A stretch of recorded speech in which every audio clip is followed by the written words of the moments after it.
শেপর রান্নাঘর থেকে সব বন্ধুদের স্বাগত জানিয়ে আজকে একটি পনির তৈরি করছি। আমি দেখুন অল্প পনির নিয়েছি, এখানে 100 মতন পনির আছে। একটু আলু দিচ্ছি, একটু রসুন কুচি, লঙ্কা, একটু পেঁয়াজ শাক কুচি, পেঁয়াজ, 3 রকমের ক্যাপসিকাম, হলুদ, লাল, সবুজ, আর একটু ব্রকলি। এই দিয়ে দুর্দান্ত স্বাদের আমি একটি পনির রেসিপি করছি। আপনারা দেখতে থাকুন আমি কিভাবে করি। আমি আগে পনিরগুলোকে ভেজে নিই। দেখুন এই পেঁয়াজ শাকগুলো ভাজা হয়ে গেছে। এবার দিয়ে দিলাম 8খানা করে 3-4টে কাজু, খেতে ভালো লাগবে। আমি কিন্তু এই পেঁয়াজ শাকের মধ্যে হালকা করে, একদম না দিলে নয় এমন 1 চিমটি হলুদ দিয়েছি। আমি এখানে হলুদ বেশি ব্যবহার করছি না। এবার ব্যালেন্সের জন্য দিয়ে দিলাম একটু চিনি,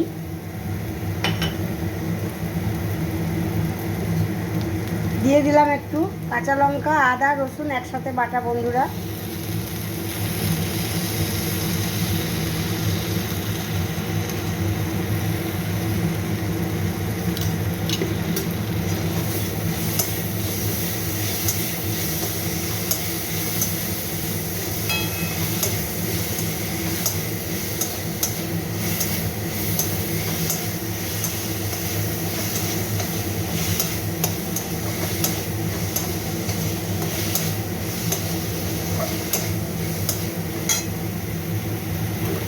এবার দিয়ে দিলাম একটু টমেটো গ্রেট করে রেখেছিলাম, দিয়ে দিলাম।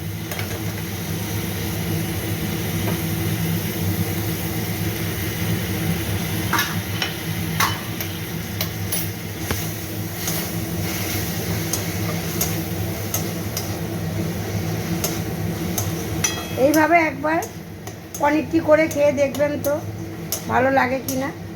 যদি ভালো লেগে থাকে তাহলে আমাকে কমেন্টে জানাবেন, শেয়ার করবেন বন্ধুদের সাথে, লাইক দেবেন।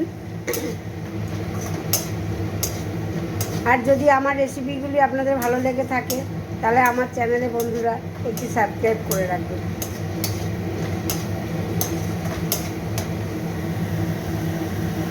একটু কষা হয়ে যাক। দেখুন আমার সব কিছু ভাজা হয়ে গেছে। এবারে আমি প্রথমে দিয়ে দিলাম 2টো ছোটো এলাচ মুখ ফাটিয়ে, আর একটু দারচিনি, ফাটে ভীষণ। এবার দেখুন দিয়ে দিলাম একটু রসুন কুচি, কাঁচা লঙ্কা।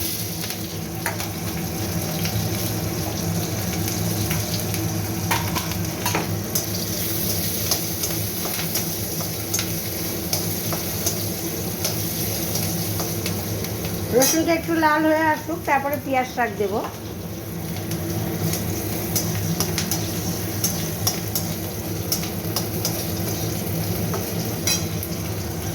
এবার দেখুন পেঁয়াজ শাক আর পেঁয়াজ কুচি একসাথে করে রেখেছিলাম, অল্প করে ওটা দিয়ে দিলাম।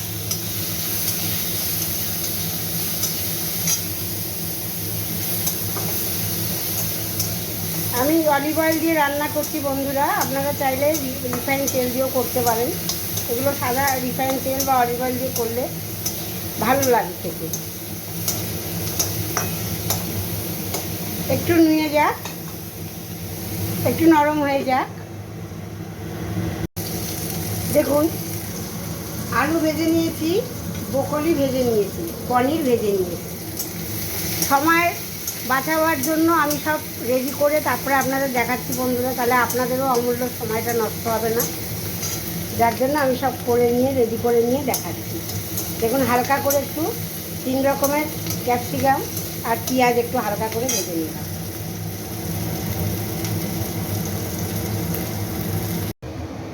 এবার দিয়ে দিলাম দেখুন পরিমাণ মতন নুন। আমি এতে নুন একটু কমই দিচ্ছি, কেননা আমি নুন দিয়ে একটুখানি পেঁয়াজ শাকে অল্প করে নুন দিয়েছিলাম, নুনটা ওই জন্য কম দিলাম। এবার দিয়ে দিলাম, প্রথমেই দিয়ে দিলাম আলু কুচিগুলো।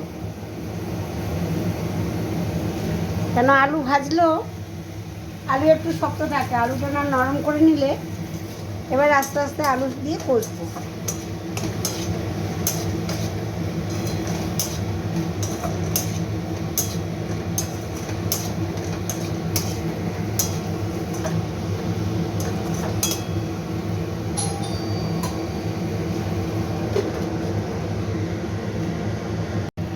দেখুন এবার দিয়ে দিলাম ব্রোকলিগুলো।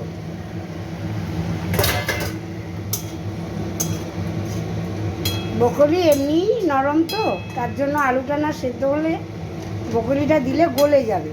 আলুটা দেখুন আমার নরম হয়ে গেছে। এইভাবে আলুটাকে আগে নরম করে নেবেন।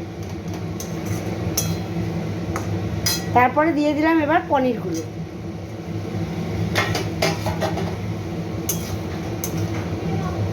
হ্যাঁ,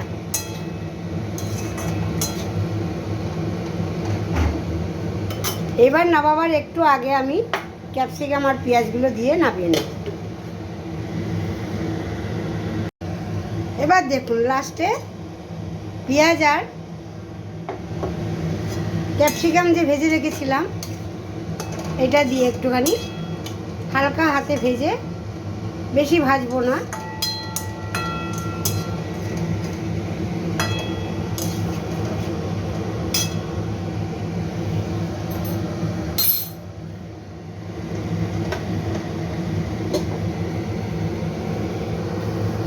এটা কিন্তু আপনার রুটি, পরোটা, পোলাও সব দিয়েই খাওয়া যাবে।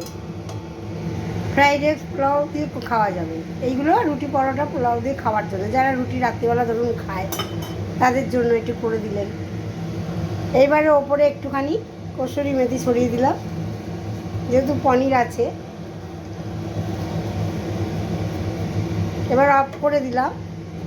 এবার একটুখানি থাক, একটুখানি 2-3 মিনিট রেখে তারপরে আমি সার্ভ করব।